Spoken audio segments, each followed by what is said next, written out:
नमस्कार मित्रांनो, ठरलं तर मग या मालिकेत आपल्याला जबरदस्त असा ट्विस्ट पाहायला मिळतो. तर मित्रांनो, प्रियाने आता सायलीला त्रास देण्यासाठी जे काही प्रयत्न केलेले असतात ते प्रयत्न फसलेले असतात. ते म्हणजे एका गोष्टीमुळे, म्हणजे सायलीवरती जे काही आरोप झाले आहेत तेच आरोप मुळात खोटे आहेत. त्यामुळे प्रियाचा मात्र आता काही चालणार नाहीये.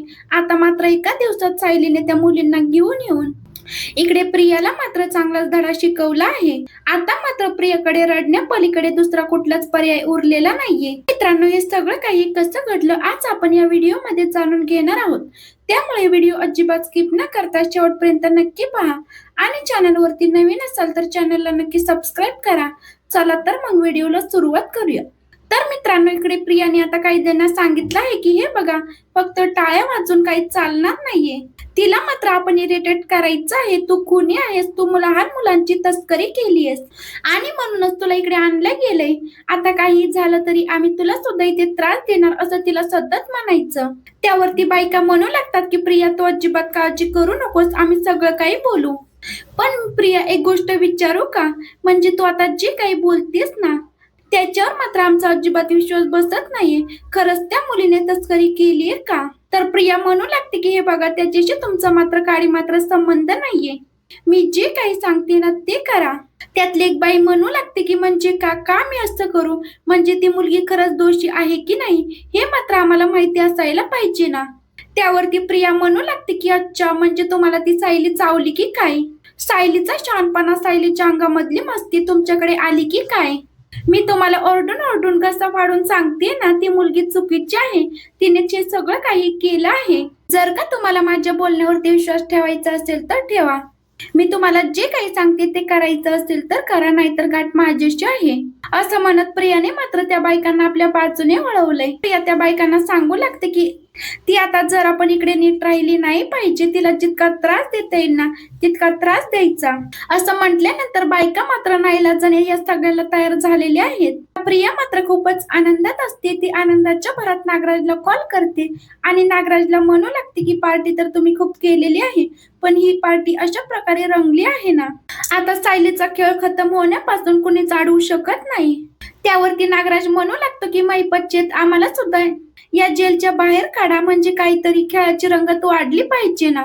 त्यावरती मैपत म्हणू लागतो की नागराज शेठ, तुम्ही अजिबात काळजी करू नका, आम्हाला बाहेर तुमची गरज आहे आणि मला तर तुमची नितांत गरज आहे. त्यामुळे लवकरात लवकर मला मी बाहेर काढणार.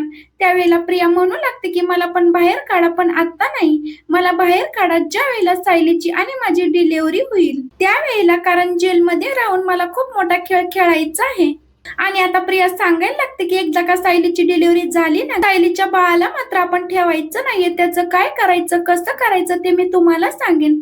यावरती महिपत म्हणतो ठीक आहे प्रिया, काळजीच करू नकोस. पहिला जश्न मात्र प्रियाच्या नावाने, कारण जे काही घडलंय ना ते प्रियामुळे शक्य झालंय. प्रियाचा मास्टर प्लॅन जर काही ठरला नसताना तर मात्र हे कदाचित शक्य झालं नसतं. नागराज काय, सचिन काय, सगळेच जण प्रियाचे फॅन आहेत. कारण करोडोचे करोडो रुपये कमवता येतात, सायलीला जेलमध्ये पाठवता येते आणि आता या सगळ्यामध्ये महिपतला आपल्या साक्षीला जे काही दरदर भटकायला लागते त्याचा बदला सुद्धा घेता येतोय. महिपत मात्र खूपच खुश आहे. आता महिपत म्हणू लागतो की ठीक आहे प्रिया, आता पुढचं जे काही प्लॅनिंग तू सांगशील ना तेच प्लॅनिंग आता इकडे आपण करायचं आहे. फक्त तू फक्त बोल काय करायचं. त्यावरती प्रिया म्हणू लागते की आता नागराज काकांना जेलमधून सोडवा. त्यानंतर सायली आणि माझ्या डिलिव्हरीला 3 महिने राहिलेले आहेत. या 3 महिन्यामध्ये जेलमध्ये कशी आणि काय राहू याची मात्र तुम्ही खबरदारी घ्या. नागराज म्हणू लागतो की ठीक आहे, पण आधी मला बाहेर काढा. त्यावरती महिपत म्हणू लागतो की हे बघा, काही झालं तरी तुम्हाला दोघांना सुद्धा बाहेर काढायचं आहे. प्रियाला उशिरा आणि तुम्हाला लवकरात लवकर. सचिन म्हणू लागतो की बाबांना बाहेर काढण्यासाठी काय करायचं. आता महिपत मात्र त्याला सगळं काही सांगतो, कोणता वकील, काय वकील, सगळं काही सांगतो आणि म्हणू लागतो की मला आता फोकस मध्ये आणू नको. माझ्यावरचा लोकांचा फोकस आला आणि मी जर काही क्रिमिनलला सोडवतोय असं कळलं तर मात्र ही सगळी जी काही सत्ता निर्माण केली ना ते निघून जाईल आणि हे मात्र आपल्या सगळ्यांसाठी धोकादायक असणार आहे. त्यामुळे तो राकेशला सांगू लागतो की हे बघ, मी तुला सगळी काही मदत करेन, फक्त माझं नाव कुठेच आलं नाही पाहिजे. आणि ते नागराला सोडवतोय म्हणून तू सगळं काही नाव तुझ्यावरती घे, कारण बापाला सोडवण्यासाठी नक्कीच प्रयत्न करू शकतो. असं म्हटल्यानंतर सचिन म्हणू लागतो की मी सुद्धा प्रयत्न करेन, पण अडून. असं म्हणत यांचं प्लॅनिंग ठरतं आणि प्रिया सांगू लागते की सगळ्यात महत्वाचं म्हणजे आपल्याला महिपतच्या नावाची गरज लागणार आहे. आता त्यावरती राकेश लगेच म्हणू लागतो की का ग प्रिया, कशासाठी? आता प्रिया सांगू लागते की कारण या सगळ्यामध्ये महिपतच्या माणसांनी आश्रमातील प्रोटेस्ट करायचा आहे सायलीच्या विरोधात.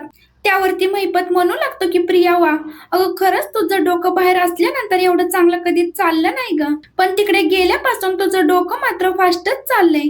ते काही नाही, मला मात्र ही आयडिया सुचलीच नव्हती. आता सायली तिकडे आली आहे ना, तिला आता या सगळ्यामध्ये पूर्णपणे अडकवायचं. आता तोपर्यंत अर्जुन मात्र इन्स्पेक्टरांच्या मदतीने ही केस काय आहे हे समजून घेण्याचा प्रयत्न करत आहे.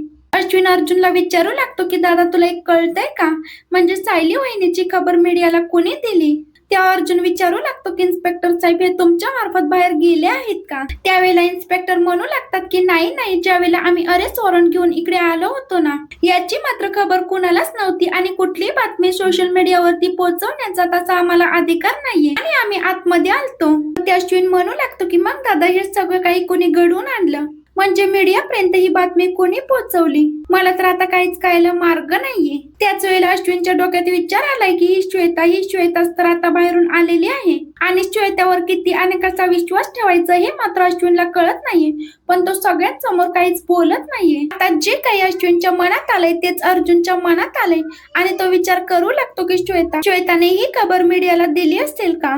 असा कोणावरही संशय घेण्याच्या आधी मला श्वेताचा फोन चेक केला पाहिजे, जेणेकरून श्वेताचं नेमकं काय चाललंय हे मला समजेल. सांगू लागतात की सायली सुभेदार यांना एका गुन्ह्यात नाही तर 2 गुन्ह्यात अडकवण्यात आलंय, म्हणजे सोनम नावाची मुलगी, ज्या काही अल्पवयीन मुली गायब झाल्या त्यांच्या गुन्ह्यात. त्यावरती अर्जुन सांगू लागतो की मी जर का सगळ्या मुलींना तुमच्या समोर आणून उभं केलं तर मात्र सायलीची निर्दोष सुटका होईल ना?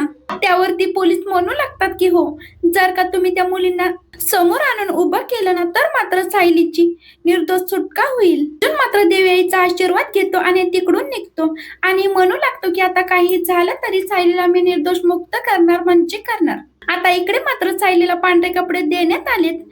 सायलीला या कायद्यांच्या कपड्यात पाहून प्रिया मात्र खूपच खुश झाली. प्रिया सायलीकडे येते आणि सायलीला म्हणू लागते की वेलकम, तुझं स्वागत आहे. आता सायली विचारू लागते की प्रिया, हे सगळं काही तूच केलंयस ना? त्यावरती प्रिया म्हणू लागते की दुसरं कोण करणार आहे, आता काही झालं तरी तुझी सगळ्यात कट्टर दुश्मन मीच आहे.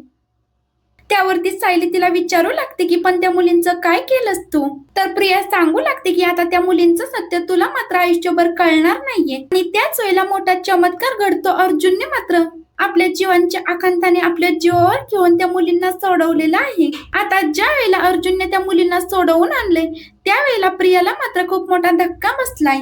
आता प्रियाचा मूर्खपणाच तिच्या अंगाशी आलेला आहे आणि सायलीने प्रियाला मात्र चांगलाच धडा शिकवलेला आहे. मुली सुखरूपपणे आल्या आहेत, सायलीची सुटका झाली, पण आता मुलींना किडनॅप करण्यामागे प्रियाचाच हात आहे. पण आता प्रश्न राहिलाय तो म्हणजे सोनमला कुठे ठेवलंय, काय ठेवलंय हे मात्र जाणून घेण्यासाठी सायली काय पाऊल उचलणार हे आपल्याला पुढील काही भागांमध्येच कळणार आहे.